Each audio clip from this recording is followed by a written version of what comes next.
He's calling those already in the darkness to bloom within the darkness they've been planted in, instead of constantly attempting, in vain, to put your best foot forward and walk according to the Ten Commandments, which, by the way, was specifically given to the Jews, God's chosen people, and not the Gentiles, we messy dogs.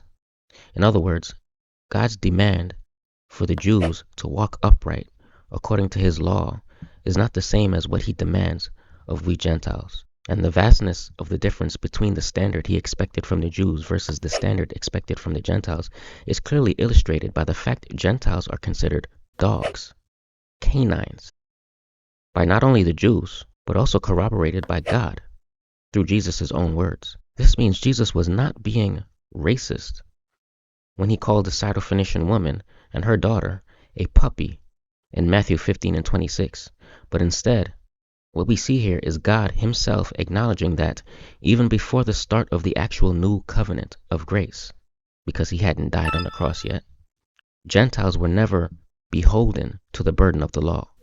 Consider the following about Sodom and Gomorrah. Sodom and Gomorrah was judged and destroyed, with brimstone and fire raining down on it from heaven above, not so much because of their wickedness, but instead for lack of meeting a quota for righteous inhabitants. If there was nothing new under the sun, according to Ecclesiastes 1 and 9, that tells me whatever was going on in Sodom and Gomorrah, whatever got them judged, was also going on elsewhere on earth. If anything, it's just that Sodom and Gomorrah were a hotbed for the abominable acts that demanded God's attention. And even in spite of that, God still didn't want to judge them. So why did he? Because he couldn't find 10 righteous. He couldn't find 10 righteous people between the two cities. And just why is that important? What's the significance of a city having righteous inhabitants? God is love. Righteousness is conducive to love, and love covers a multitude of sin. As long as love is putting the smackdown on sin, God seems content enough to look the other way. Not only that, but Proverbs 14 and 34 says righteousness exalts a nation. So for lack of the necessary amount of righteous people between the two cities, the consciousness of the inhabitants remained uninfluenced by the light and the things of God.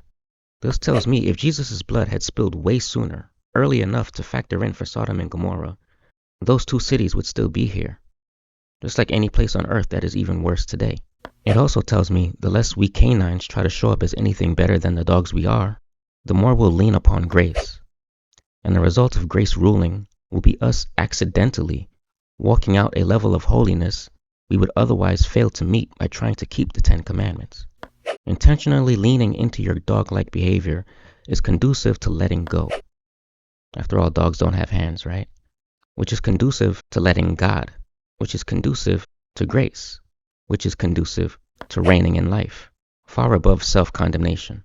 This relaxed approach to Christian life as a Gentile is the solution God has shown me to the problems that plagued my Christian walk. And so I'm sharing it with others who may very well be like me, wrestling with the failure to measure up to the church's standard for Christian life.